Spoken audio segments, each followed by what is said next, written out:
29 अप्रैल 2022 दिन का समय 1:30 बजा हुआ होता है। चेन्नई हाई कोर्ट में एक फैसला सुनाया जाता है और जो फैसला सुनाया जाता है उसमें एक दंपत्ति होता है, एक पति पत्नी। पहले पत्नी को फैसला सुनाया जाता है कि इसे तब तक जेल में बंद रखा जाए तब तक कि इसके प्राण ना निकल जाएं। उधर उसके पति को फैसला सुनाया जाता है इसे तब तक फांसी के फंदे पर लटका कर रखा जाए तब तक ये मर ना जाए। तो ऐसा उन दोनों ने क्या किया जो दोनों को इतनी बड़ी सज़ा दी गई। पत्नी को उम्र कैद की सज़ा और पति को सजाए मौत की सज़ा दी जाती है। तो आइए दोस्तों जानते हैं पूरा मामला क्या था, क्या किया था उन पति पत्नी ने जो उन्हें इतनी बड़ी सज़ा सुनाई गई। नमस्कार, जय हिंद। आप देख रहे हैं APH न्यूज़ राहुल रावत के साथ। तो दोस्तों आज की जो मैं आपको हकीकत की कहानी बताने जा रहा हूँ, तमिलनाडु में एक जगह पड़ती है चेन्नई और वहीं पर एक बिल्लाचौरी जगह है और उसी का एक नगर है अन्ना नगर। अन्ना नगर की ये कहानी है 11वीं क्लास में पढ़ने वाली एक लड़की जिसकी उम्र होती है 15 या 15.5 साल के करीब। वो एक दिन अपने घर से स्कूल के लिए तैयार होती है। अचानक वो ज़ोर ज़ोर से रोने लगती है। उसकी माँ वहीं पर बैठी हुई होती है। उसे देखकर वो कहने लगती है कि बेटा तुम्हें क्या हुआ है। तो वो अपनी माँ से कहती है, माँ मेरे बहुत ज़ोर से मेरे पेट में दर्द हुआ है और ये दर्द इतना असहनीय है, मैं इसको सहन नहीं कर पा रही हूँ। माँ उसे आनन फानन में ही हॉस्पिटल ले जाती है। हॉस्पिटल ले जाने के बाद जैसे ही वहाँ चेकअप किया जाता है तो एक बहुत बड़ा खुलासा होता है।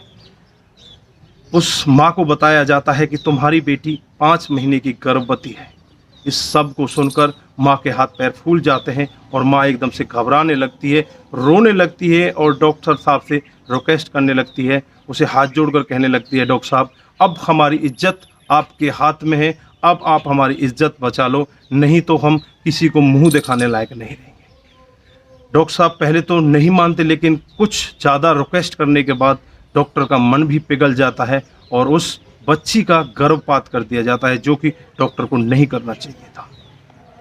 गर्भपात करने के बाद जैसे ही वो बच्ची अपने घर आ जाती है, घर आकर वो 2-4 दिन के बाद स्कूल जाने लगती है, लेकिन उस बच्ची का ना तो मन कहीं लग रहा होता है, ना तो वो पढ़ाई में मन लगाती है, ना ही किसी दोस्त से बात करने में मन लगाती है और ना ही वो हंसी खुशी रहती है, बिल्कुल गुमसुम रहने लगती है। जो उसकी एक खास सहेली होती है वो उससे बात करने की बार बार कोशिश करती है। उससे कहती है कि बहन तुम्हें हुआ क्या है, तुम एक बार मुझे तो बताओ, तुम्हारे साथ में कुछ गलत हुआ है या तुम्हारे साथ में कुछ ऐसा हुआ है जिसे तुम बताना नहीं चाह रही, एक बार मुझे बताओ, मैं तुम्हारी हेल्प करूंगी। इधर जो उसके टीचर होते हैं वो भी उसे बैठाकर समझाते हैं, पुचकारते हैं, बहलाते हैं और तमाम तरह की उससे कोशिश करते हैं, लेकिन बेटी कुछ बताने का नाम नहीं लेती।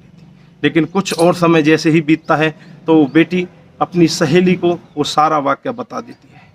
वो कहती है कि 7 फरवरी 2020 को मेरे साथ में मेरे घर वालों ने ऐसा हॉस्पिटल में जाकर ऐसा कराया है, मेरा अबॉर्शन कराया है। उसे सुनकर उसकी जो सहेली वहाँ सुन रही होती है वो दंग रह जाती है और जो उसके टीचर भी सुन रहे होते हैं वो भी दंग रह जाते हैं, उनकी आंखों में भी आंसू आ जाते हैं। वो कहती है कि 2013 में जब मैं 7 साल की थी तब मैं अपने पिता और अपनी माँ के बीच में सोया करती थी। एक दिन मेरे पिता मेरे साथ में गंदी हरकत कर रहे थे, मेरी माँ भी उस चीज़ को देख लेती है, लेकिन मेरी माँ एक बार तो विरोध करती है, लेकिन मेरी माँ को भी समझाया जाता है, उसके हाथ पैर जोड़कर उसे मना लिया जाता है। फिर ये सिलसिला एक दिन का नहीं, जब भी मेरे पिता का मन करता है वो मेरे साथ में दरिंदगी करता है। ऐसे ही धीरे धीरे समय बीतता रहता है। 2013 से लेकर 2020 तक वो मेरे साथ में ही ऐसा घिनौना काम करते हैं और जिसके साथ जब मैं गर्भवती हो जाती हूँ, हॉस्पिटल में जाकर मेरा अबॉर्शन कराया जाता है, तब जाकर थोड़ा सा मुझे ऐसा लगता है कि तुमने बहुत ज़्यादा गलत किया है। तुम्हारे घर वाले तुम्हारे साथ में इतना गंदा काम कर रहे हैं और तुम लगातार इस दर्द को सहन करती आ रही हो। अगर उसकी सहेली उसे ना पूछती तो वो शायद किसी को ना बता पाती और इस दर्द को लगातार ही सहन करती चली जाती, जो उसे बहुत पहले बता देना चाहिए था। लेकिन वो बताती भी तो किसे बताती, घर में उसकी माँ जिसे पता होता है उसके पिता उसके साथ में ही ऐसा घिनौना काम कर रहे हैं, जिसको उन्होंने गोदी में खिलाया, जिसको बचपन से उन्होंने पाला पोसा, उसी के साथ में इतना घिनौना काम कर रहे हैं। तो वो किसके साथ जाए, किसको कहे? जब रक्षक ही भक्षक बन जाए तो बचाने वाला कौन होता है? तो दोस्तों जो सहेली होती है अपने टीचर के साथ मिलकर CWC को खबर देते हैं, इधर बाल संरक्षण होता है उनमें भी खबर दी जाती है। दोनों मिलकर पुलिस को खबर करते हैं और पुलिस मौके पर पहुंचकर दोनों बाप और मां को गिरफ्तार कर लेते हैं और तमाम धाराएं उनके खिलाफ लगा दी जाती हैं और उन्हें जेल में बंद कर दिया जाता है। अब कोर्ट में जो केस होता है वो फास्ट ट्रैक में चलता है और 29 अप्रैल 2022 को इस केस का फैसला आने वाला होता है। फैसले के लिए तमाम तरह की वहाँ पर मीडिया, तमाम तरह के वहाँ पर जो वकील होते हैं छोटे से लेकर बड़े तक, और जो भी आसपास के लोग होते हैं वो सभी इस केस का फैसला सुनना चाहते हैं कि जिस बाप ने अपनी बेटी के साथ में इतना घिनौना काम किया है कोर्ट उसे क्या सज़ा देता है, उस माँ को क्या सज़ा दी जाती है जो माँ अपनी आंखों के सामने अपनी बेटी के साथ में इतना घिनौना काम करा। जज साहब भी एक बार सोचने के लिए मजबूर हो जाते हैं कि एक बाप इतना निर्दयी कैसे हो सकता है, जो अपनी बच्ची को गोद में खिलाता है वो उसके साथ में इतना घिनौना काम कैसे कर सकता है। जब जज साहब सज़ा सुनाने पर आते हैं तो सबसे पहले उस बच्ची की माँ को सज़ा सुनाई जाती है और कहा जाता है कि तब तक इसे जेल के अंदर बंद रखा जाए जब तक कि इसके प्राण नहीं निकल जाए, यानी कि उम्र कैद इसको दी जाए और साथ ही साथ इस पर 10,000 रुपये का जुर्माना भी लगाया जाए।